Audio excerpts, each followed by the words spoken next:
Aujourd'hui, on va continuer notre chemin sur le fait de devenir un homme de valeur. Donc si vous êtes comme moi il y a quelques années, que vous êtes perdu par rapport à votre masculinité, que vous êtes perdu par rapport à vos rapports avec l'énergie féminine, avec les femmes, avec votre sexualité, cette vidéo va vous intéresser. Dans cette vidéo, on va vraiment voir les bases, les fondations pour devenir un homme de valeur. Alors je vous préviens tout de suite, c'est des choses qui sont à contre-courant complet, mais alors à contre-courant complet de la pensée majoritaire dans la société, de ce qu'on vous a appris dans la société. Mais pourtant, c'est des choses qui, en tout cas moi, de mon point de vue, de ce que j'ai pu constater, qui fonctionnent.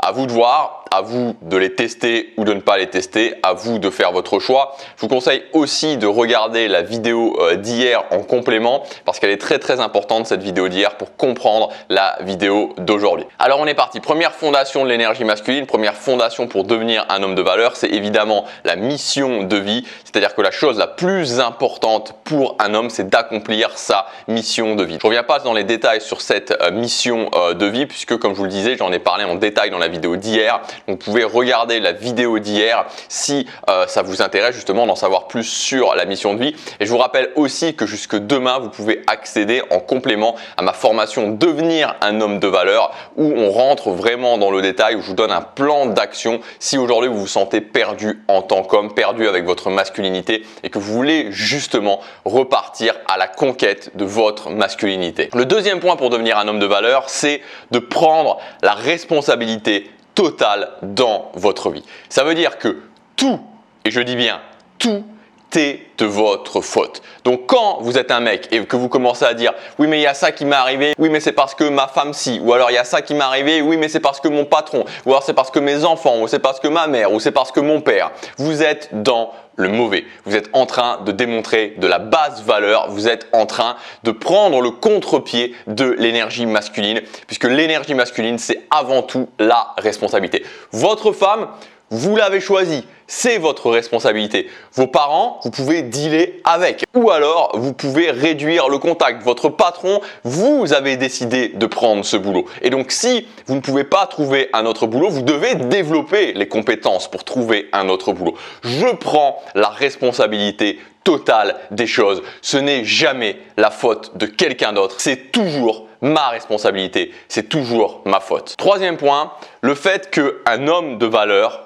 doit être prêt à être seul. C'est-à-dire que vous devez assumer l'idée, vous devez avoir ça dans votre tête qu'à différents moments de votre vie, vous allez vous retrouver tout seul. Et c'est une idée que vous devez accepter, vous devez être OK avec ça, vous devez être capable de la gérer. C'est pas possible en tant qu'homme de valeur, c'est pas possible en tant qu'énergie masculine, en tant qu'homme réellement connecté à son énergie masculine, d'être justement toujours obligé d'être avec quelqu'un, d'avoir besoin de quelqu'un absolument pour pouvoir vous sentir bien. C'est l'anti-masculinité. Et je trouve ça très intéressant parce que si vous regardez dans le règne animal, la quasi-totalité des mâles en fait sont solitaires. De temps en temps, ils vont vivre en tribu, mais très souvent, ils sont solitaires. Très souvent, ils ont des phases solitaires pendant plusieurs parties de leur vie. C'est-à-dire que si concrètement, demain, par rapport à votre situation, peut-être que vous avez une relation de couple, peut-être que vous avez une vie de famille, vous n'êtes pas OK avec l'idée de vous retrouver seul, il y a un problème. Alors attention, ça ne veut pas dire que vous devez adorer d'être seul, ça ne veut pas dire que vous devez chercher à être seul, ça ne veut pas dire non plus que vous ne devez pas apprécier le confort d'une relation et d'une vie de famille. Ça ne veut pas dire ça. Ça veut dire être prêt à l'assumer en cas de besoin. Quatrième point, c'est la notion de sacrifice. En tant qu'homme de valeur, vous devez être capable à un moment donné de faire des sacrifices. Et donc, qu'est-ce que ça veut dire? Ça veut dire de laisser des choses, d'apprendre à perdre, d'apprendre à prendre justement des risques. C'est pas possible d'être toujours dans cette optique où j'ai acquis certaines choses et je suis là en train de me dire je veux absolument garder ces choses-là, je veux absolument garder ces choses-là, je veux absolument garder ces choses-là, parce que vous n'avancerez jamais en faisant ça. Avancer dans sa vie et même d'une façon générale, au-delà même de l'homme de valeur ici, avancer dans sa vie, c'est forcément laisser des choses. On ne peut pas toujours tout emporter. On ne peut pas gagner tout le temps non plus. Donc cette notion de sacrifice, elle est centrale dans le développement, dans votre développement en tant qu'homme de valeur. Et enfin, le dernier point, le point numéro 5, je crois, en tant qu'homme de valeur, vous devez être capable d'affronter vos peurs. Vous devez être capable d'aller au-delà de vos peurs. Vous devez être capable de regarder votre peur dans les yeux et de vous dire « Ok, je vais aller au-delà de ça. je suis capable d'aller au-delà de ça. Si quand vous avez des peurs, vous reculez systématiquement, voilà, c'est pas ce qu'on pourrait appeler être un homme de valeur. Alors, je sais bien que toutes les choses que je vous ai dites ici, c'est des choses qui peuvent sembler brutales, c'est des choses qui peuvent sembler vraiment très tranchées, voilà, très péremptoires, mais il faut comprendre que c'est la nature de l'énergie masculine. La nature de l'énergie masculine, c'est ça. Donc, c'est des choses vers lesquelles il faut tendre. Alors, évidemment, on est d'accord, moi-même, je ne suis pas quelqu'un qui suis capable de tout faire et de tout gérer tout le temps. C'est-à-dire, je ne suis pas capable de toujours prendre la responsabilité, je ne suis pas capable de toujours affronter mes peurs, je ne suis pas capable de toujours me dire que si demain je suis 100% tout seul, tout ira très bien. Mais il faut connaître ces points de repère et il faut avancer au quotidien vers ces points de repère. Et ces points de repère, surtout, doivent structurer votre vie en tant qu'homme. C'est surtout ça. Ça doit vous donner des caps en tant qu'homme, les connaître, se dire ok, comment je peux avancer vers eux et comment se rappeler que c'est ça aussi mes points de repère dans les moments difficiles. Que quand il y a des choix à faire, c'est la mission de vie avant tout. Que si à un moment je dois faire des sacrifices, c'est normal. Que si à un moment je dois me retrouver tout seul, je dois être capable d'assumer ça. Que s'il y a quelque chose qui se passe dans ma vie, c'est ma responsabilité. Que s'il y a des peurs qui s'opposent à moi, je dois aller au-delà de ces peurs. Que si je perds, c'est normal de perdre. Et quand on a intégré ça, on peut petit à petit augmenter justement sa connexion avec sa propre énergie masculine et par voie de conséquence aussi être beaucoup plus à l'aise avec l'énergie féminine et beaucoup plus polariser l'énergie féminine et donc avoir des relations de couple bien plus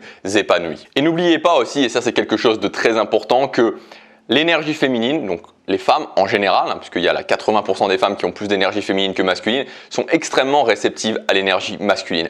Donc quand vous avez un problème dans votre relation de couple, quand votre femme vous dit ça va pas dans notre relation de couple parce que tu sors pas suffisamment les poubelles, ça n'a rien à voir avec les poubelles. Ça n'a rien à voir avec le fait que vous sortiez suffisamment les poubelles, que vous fassiez suffisamment la vaisselle ou ce genre de choses. C'est toujours en relation avec votre énergie masculine.